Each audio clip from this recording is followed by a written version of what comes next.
नमस्कार दोस्तों। Welcome back to the foreign bank finance series. आज एक लाइन से शुरू करता हूँ जो पूरे एपिसोड का निचोड़ है। Accounting allocation automatic tax deduction नहीं होती। जो एक्सपेंस आपकी बुक्स में है वो टैक्स में डिडक्ट हो भी सकता है, नहीं भी। और फॉरेन बैंक ब्रांच में यह डिफरेंस बहुत बड़ा होता है।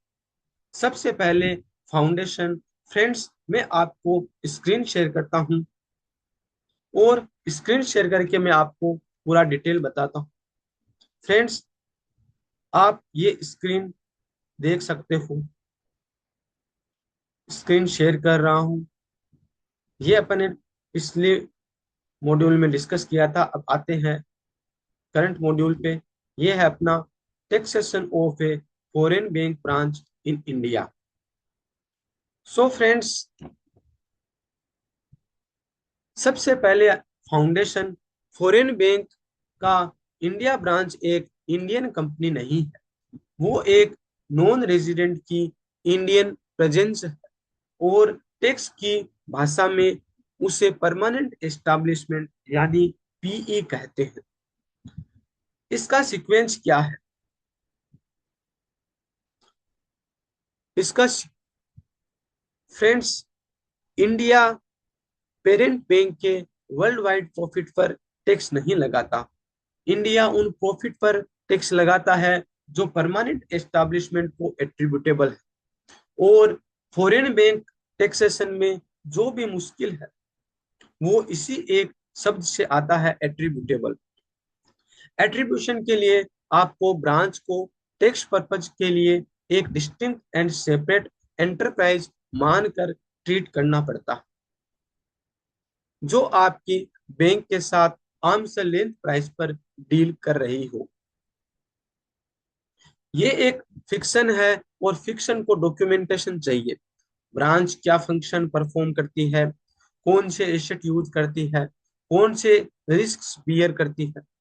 अब वो लाइन जो मैंने एपिसोड 2 में याद रखने को कहा कहा था, हेड ऑफिस एक्सपेंसेस।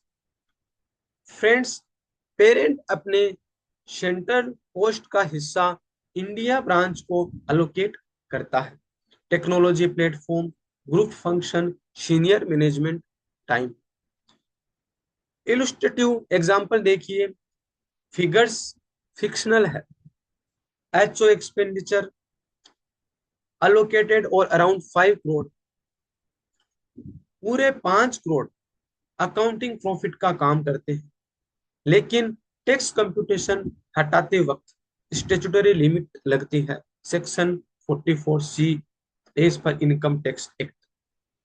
इस फिक्शनल इलस्ट्रेशन में डिडक्टिबल हुआ 3.2 करोड़ और 1.8 करोड़ डिसअलाउड टैक्सेबल प्रॉफिट में वापस एड बैक। अब अकाउंटिंग प्रॉफिट और टैक्सेबल प्रॉफिट अलग हो गए। और अब अगला सवाल, ये डिफरेंस परमानेंट है या टेम्पररी? क्योंकि वही डिसाइड करेगा कि डिफर्ड टैक्स बनेगा या नहीं। फ्रेंड्स, स्टेचुटरी लिमिट और उसका कंप्लायंस रिलेवेंट ईयर के लिए अप्लीकेबल करना होता है, ये वेरीफाई कीजिए। बाकी की considerations like related party transactions और ट्रांसफर प्राइसिंग, ब्रांच और हेड ऑफिस के बीच के डेडलाइन, इंटरनेशनल ट्रांजैक्शंस है। लोग सोचते हैं ये तो इंटरनल है, नहीं।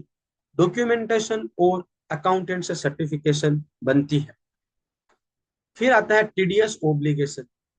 TDS obligation including head office को किए गए पेमेंट्स पर, यह भी कॉमनली मिस होता है। Default tax, permanent versus temporary difference का एनालिसिस। और एक बात जो मैं जानबूझकर स्लाइड पर नहीं लिखी, कोई टैक्स रेट नहीं, क्योंकि rates, surcharge, cess, statutory limit और ट्रीटी प्रोविजंस ये ईयर और टैक्स पेयर की सर्कुमस्टेंसेस पर डिपेंड करता है। सो फ्रेंड्स, आज हमने क्या क्या डिस्कस किया। आज हमने डिस्कस किया, ब्रांच एक परमानेंट एस्टैब्लिशमेंट है, एक पीई है। एट्रीब्यूशन डॉक्यूमेंटेशन मांगता है। HO expenses kept as per income tax act. और बुक्स का एक्सपेंस टैक्स का डिडक्शन नहीं है। अगले एपिसोड में month end close day by day. Numbers वही रहते हैं, फ्रेमवर्क बदलता है। मिलते हैं अगले एपिसोड में।